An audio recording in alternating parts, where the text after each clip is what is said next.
जिस तरीके से आस्था के साथ खिलवाड़ करने का उन्होंने कार्य किया, महादेव की तस्वीर को जिस तरीके से लहराने का काम किया, ये कतई इन सब चीज़ों को बर्दाश्त नहीं किया जा सकता। जिनके प्रति अपनी आस्था दिखा रहे थे, उन्हीं लोगों ने ही नकार दिया कि भैया ये मुद्रा इस धर्म से जुड़ी हुई नहीं होती है। कई धर्मगुरुओं ने उसका खंडन किया।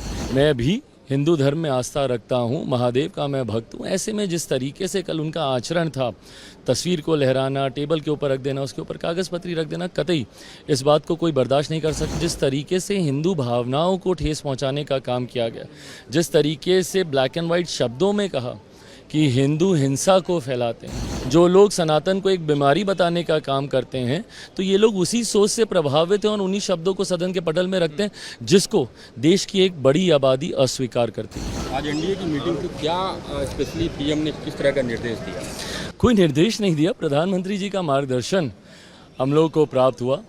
संसदीय परंपराओं को जिस तरीके से बीते दिनों हम लोगों ने तार तार होते हुए देखा, भले वो स्पीकर के चुनाव को लेकर हो या एलओपी के पद की गरिमा को जिस तरीके से कल सदन में कमतर करने का कार्य किया गया, इन तमाम विषयों पर जहां हमारी सरकार की, प्रधानमंत्री जी की चिंताएं हैं, वहीं कम से कम एनडीए का हर एक घटक दल और एनडीए का हर एक सांसद अपने उच्चारण से, अपने आचरण से एक नई मिसाल रखने का कार्य करे।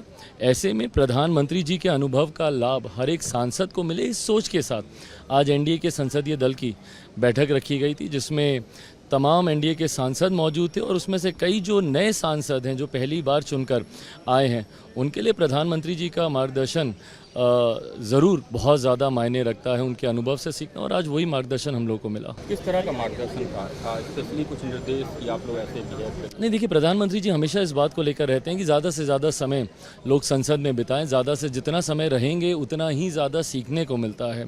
मैंने भी, जब मैं फर्स्ट टाइम सेकंड टाइम सांसद था, सबसे ज़्यादा मैंने प्रयास यही किया कि ज़्यादा से ज़्यादा समय आप हाउस में रहते हैं, डिबेट को सुनते हैं, बहुत सारी बातों को सीखने का आपको मौका मिलता है। ये तमाम बातें प्रधानमंत्री जी के भी द्वारा कही गई। जिस तरह से कम्युनल वायलेंस के ऊपर कल उन्होंने कटाक्ष किया बीजेपी के ऊपर, बीजेपी डिवाइड करी लोगों को कम्युनल वायलेंस की लाइन पे, और उसको एक्सपंज कर दिया गया बाद में। देखिए, एक्सपेंज करने वाली बातें बहुत सारी थी। एलओपी ने कल जिन बातों को सदन के पटल पर रखने का काम किया, प्रमुखता से बहुत सारी बातें उन्होंने कहीं जो कि पूर्णतः तथ्यहीन थी। कई उन्होंने व्यक्तिगत टिप्पणी की, प्रधानमंत्री जी को लेकर हो या चेयर को लेकर हो, और जिस तरीके से आस्था के साथ खिलवाड़ करने का उन्होंने कार्य किया, महादेव की तस्वीर को जिस तरीके से लहराने का काम किया, ये कतई इन सब चीज़ों को बर्दाश्त नहीं किया जा सकता। अलग अलग धर्म की आस्था का आपने तमाम धर्म गुरुओं का कल से लेकर आज तक बयान भी सुना, जिनके प्रति अपनी आस्था दिखा रहे थे, उन्हीं लोगों ने ही नकार दिया कि भैया ये मुद्रा इस धर्म से जुड़ी हुई नहीं होती है। कई धर्मगुरुओं ने उसका खंडन किया।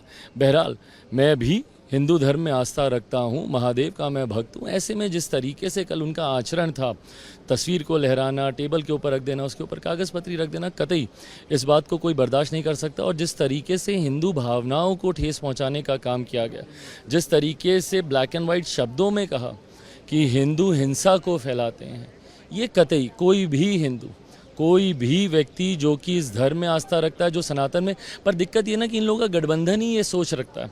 जिस गठबंधन का ये लोग हिस्सा हैं या जिस गठबंधन को ये लोग लीड कर रहे हैं, बगल में जब डीएमके के लोग बैठे हुए हैं, तो आप और क्या बात बोलेंगे। जो लोग सनातन को एक बीमारी बताने का काम करते हैं, तो ये लोग उसी सोच से प्रभावित हैं और उन्हीं शब्दों को सदन के पटल में रखते हैं, जिसको देश की एक बड़ी आबादी अस्वीकार करती है। If you like this video, then like, share and subscribe to ET Now.